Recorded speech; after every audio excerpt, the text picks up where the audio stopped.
Assalamualaikum warahmatullahi wabarakatuh. Perkenalkan, nama saya Adelia Putrisari dengan NPM 21011140183 dari kelas F Pendidikan Kewarganegaraan. Di sini saya akan memenuhi tugas kedua, yaitu review 3 materi yang diampu oleh Bapak Ludovikus Baumann Swadu MPD. Yang pertama, saya akan menjelaskan tentang menggali sumber historis, sosiologis, politik tentang identitas nasional Indonesia. Sebelum kita membahas lebih jauh tentang identitas nasional, menurut sumber historis, sosiologis, dan politis, kita terlebih dahulu akan mencermati dua jenis identitas, yakni identitas primer dan identitas sekunder. Identitas primer dinamakan identitas etnis karena identitas yang mengawali terjadinya identitas sekunder. Sedangkan identitas sekunder adalah identitas yang dibentuk atau direkonstruksi berdasarkan hasil kesepakatan bangsa Indonesia. Identitas primer atau etnis suku bangsa, lebih dari 700 suku bangsa telah bersepakat untuk membentuk Negara Kesatuan Republik Indonesia dengan menyatakan proklamasi kemerdekaan pada tanggal 17 Agustus 1945. Indonesia sebagai bangsa yang sedang dijajah oleh negara asing pada tahun 1908 yang dikenal dengan masa kebangkitan nasional. Rakyat Indonesia mulai sadar akan jati diri sebagai manusia yang tidak wajar karena dalam kondisi terjajah pada saat itu muncullah kesadaran untuk bangkit membentuk sebuah bangsa. Pembentukan identitas nasional melalui pengembangan kebudayaan yang telah dilakukan jauh sebelum kemerdekaan. Secara historis, pengalaman Kongres telah banyak memberikan inspirasi yang mengkristal akan kesadaran berbangsa yang diwujudkan dengan semakin banyak berdirinya organisasi kemasyarakatan dan organisasi politik. Bersifat sekunder karena identitas nasional lahir kemudian bila dibandingkan dengan identitas kesukubangsaan yang memang telah dimiliki warga bangsa itu secara akristik. Jauh sebelum mereka memiliki identitas nasional, warga bangsa telah memiliki identitas primer, yaitu identitas kesukubangsaan. Secara sosiologis, identitas nasional telah terbentuk dalam proses interaksi, komunikasi, dan persinggungan. Secara alamiah, baik melalui perjalanan panjang menuju Indonesia merdeka maupun melalui pembentukan intensif pasca kemerdekaan.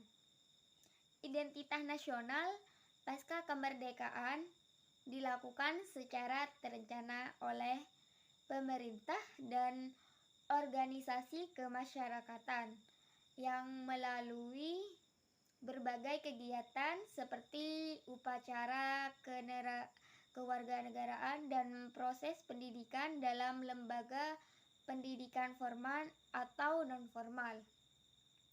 Secara politis, beberapa bentuk identitas nasional dapat menjadi penciri atau pembangun jati diri bangsa Indonesia sebagai bahasa nasional atau bahasa negara. Lambang negara Garuda Pancasila dan lagu kebangsaan Indonesia. 4 identitas nasional pertama meliputi bendera, berbahasa, dan lambang negara serta lagu kebangsaan yang diatur dalam peraturan perundang-undangan khusus yang ditetapkan dalam Undang-Undang Nomor 24 Tahun 2009 tentang bendera.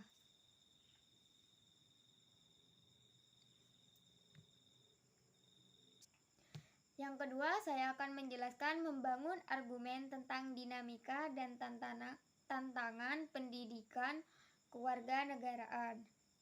Suatu kenyataan bahwa pendidikan kewarganegaraan telah mengalami beberapa kali perubahan, baik tujuan, orientasi, substansi, materi, dan metode pembelajaran, bahkan sistem evaluasi.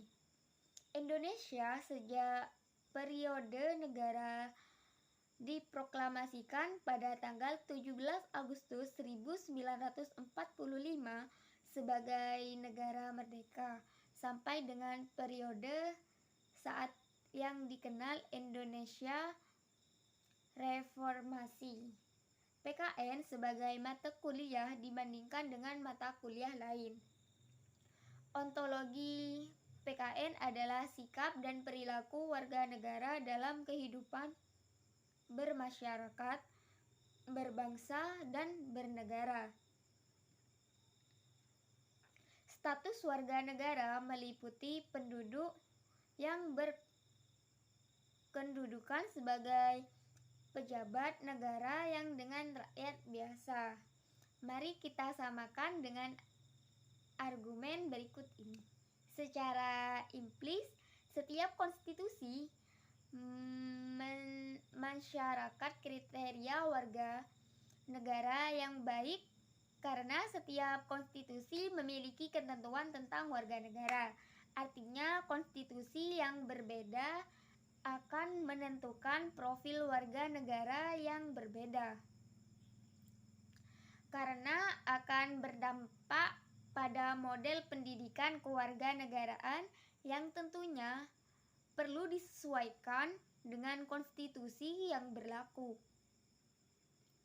Pendidikan kewarganegaraan tidak hanya disadarkan pada konstitusi negara yang bersangkutan, tetapi tergantung pada tuntunan perkembangan zaman dan masa depan. Era globalisasi yang ditandai oleh perkembangan yang begitu cepat dalam bidang teknologi informasi mengakibatkan perubahan dalam semua tatanan kehidupan termasuk perilaku warga negara, utamanya peserta didik. Kecenderungan perilaku warga negara ada dua, yaitu perilaku positif dan perilaku negatif. PKN perlu mendorong warga negara agar mampu memanfaatkan pengaruh positif perkembangan iptek untuk membangun negara dan bangsa. Sebaliknya, PKN perlu melakukan intervensi terhadap perilaku negatif warga negara yang cenderung negatif. Oleh karena itu, kurikulum PKN termasuk materi, metode, dan sistem evaluasi harus disesuaikan dengan perkembangan iptek. Yang ketiga, saya akan menjelaskan tentang membangun argumen tentang dinamika dan tantangan konstitusi dalam menengok perjalanan sejarah Indonesia. Sejarah Indonesia merdeka ternyata telah terjadi dinamika ketatanegaraan seiring berubahnya konstitusi atau undang-undang dasar yang diberlakukan. Setelah ditetapkan satu hari setelah proklamasi kemerdekaan, Undang-Undang Dasar Negara Republik Indonesia mengatur kehidupan ketatanegaraan Indonesia dengan segala keterbatasannya. Karena sejak semula Undang-Undang Dasar kilat yang akan terus disempurnakan pada masa yang akan datang. pada pertengahan 1997, negara kita dilandasi ekonomi dan moneter yang sangat hebat. Krisis ekonomi dan moneter yang melanda Indonesia ketika itu merupakan suatu tantangan yang sangat berat. Karena akibat dari krisis tersebut adalah harga melambung tinggi, sedangkan daya beli masyarakat terus menurun. Sementara itu, nilai tukar rupiah terhadap mata uang, terutama dolar Amerika, yang semakin merosot. Menyikapi kondisi seperti itu, pemerintah berusaha menanggulanginya dengan berbagai kebijakan. Namun, kondisi ekonomi tidak kunjung membaik. Bahkan kian hari semakin bertambah parah. Krisis yang terjadi meluas pada aspek politik. Bersenjataan Republik Indonesia menegakkan supremasi hukum, penghormatan hak asasi manusia, serta pemberantasan korupsi, kolusi, dan nepotisme. Melakukan desentralisasi dan hubungan yang adil antara pusat dan daerah. Mewujudkan kebebasan persatuan dan mewujudkan kehidupan demokrasi.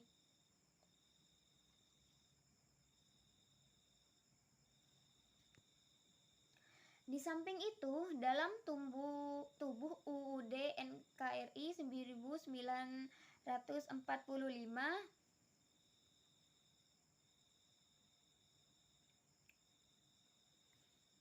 terdapat pasal-pasal yang menimbulkan penafsiran beragam atau lebih dari satu tafsir dan membuka peluang bagi penyelenggaraan negara yang otoriter, sentralistik, tertutup, dan berpotensi tumbuhnya praktik korupsi, kolusi, dan nepotisme. Undang-Undang Dasar Negara Republik Indonesia 1945 dalam perkembangannya, tuntunan perubahan menjadi kebutuhan bersama bangsa.